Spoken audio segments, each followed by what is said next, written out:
So here's my reference photo. It is from a little village called Trequanda in Tuscany. And it was when I was teaching there, and I would be wandering around the alleys when I was helping students. But on my way, I would see these scenes and, of course, grab pictures when I could. So as I'm looking at this, I think it's not that interesting, but I remember at the time it had something that I loved, and I took it. So when I looked at it again and I thought, what I really love is the shape of the sky coming down between the two buildings, and then the shape of the light on the building that echoes that. This will become clearer when you see my thumbnail, but I realized that's what I was interested in, rather than the steps going up to the building, or yeah, the steps on the left hand side. There's a lot of sky. There's a bit of building on the right hand side. There's some foreground. There's a car. Um, and I wasn't really interested in that. So the first thing I did then was to crop the picture. So this was much better. This is more about what I want to paint. So thinking about the next thing would be the big shapes. So I'm looking at the shapes of the buildings, of course, there's mainly three buildings, one, two, three. And then the shape of the sky coming down between those buildings, and then the shape of the light on that you can see on that building, and also the shape of the shadow on the cast shadow. So those are the things that I see as the big shapes, both the shapes of the things, the buildings, and of the values. Of course, next thing I'm going to do is a thumbnail. So in my thumbnail, which is my value study as well as my composition, for figuring out my composition, you can see that my dominant value is a middle value.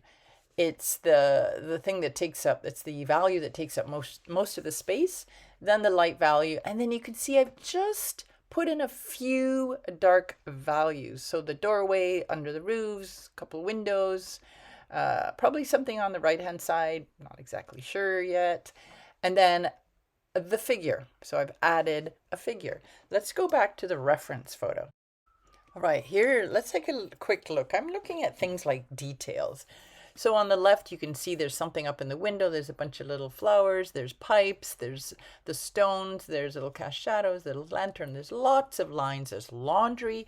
There's actually a figure you can see by that door. There's that garagey door thing. There's a car and some other stuff. So I don't need all of that stuff, right? I can leave that out, or what I can do is I can put some of that detail back in when I'm painting. So let's, looking at it with the thumbnail, you can see how I've simplified into big shapes, the sky, those middle value shapes, which correspond to a lot of the building, and then the light, the light on the building, and then the light on the pavement. Very little dark value. So let's jump into the painting.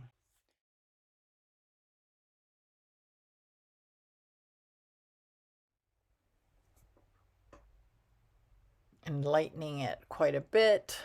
I'm thinking that, looking at this and going, I know it does get changed. But when you're working on something, like you say, you're just in the moment, you're trying out things. You don't really know necessarily how it's going to look, especially if you're trying to make up something like I am doing. I don't like what's there. What am I going to do? Am I just going to make it a wall? Am I going to add a door, a window, what? So I'm sort of trying out things. And as you can see, I work with a very light hand. I am building up layers of pastel, but there is still opportunity to change things by adding more on top, more pastel on top.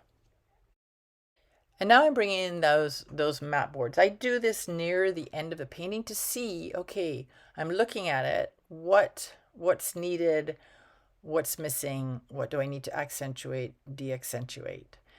And I feel like the foreground in the lit area needed something more, so I've just added that orange. And then you're moving into the painting where that little stream of light is coming through. And then I thought I've got to bring some of this green, a little bit of that green into that wall. Make the wall interesting by color. You know, that cool, that green, there's red violet, and then there is that ochre color. A little bit of the blue. I was thinking that the roofs are a little bit shouty, so I want to slightly de-intensify them.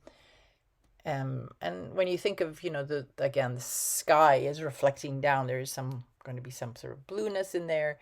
So just just pushing them back a little bit. Looking at the shape, using that light color to, make sure the negative shape is right. And then a doorway, just putting in a hint of a doorway there. Back to this interesting shape between these two buildings, trying to, you've got stairs going up into this sort of opening.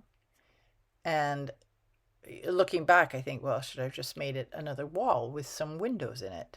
But sometimes just painting what's there or using the shape that's there leads the way.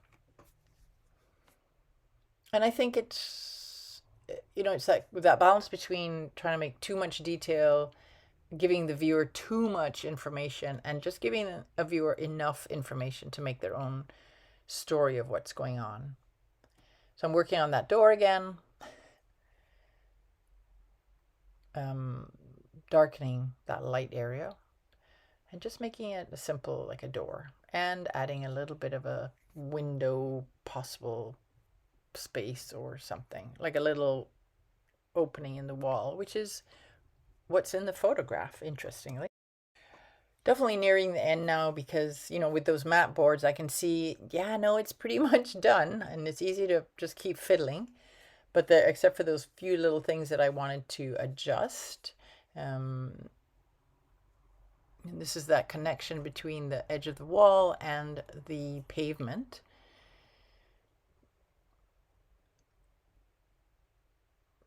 De-bluing that a little bit up in the cast, that sort of soft cast shadow. It's not a hard cast shadow, not like the building on the pavement, just a bit of a soft shadow there.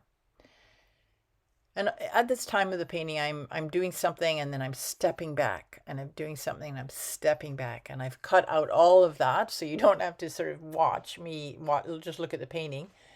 But I just want to remind you that halfway through, as a painting closes in to the end, there's a lot of stepping back. There's making a mark and stepping back and making a mark and stepping back. And I finally decide it's done, and I am signing the piece. Keeping it simple, but interesting as well.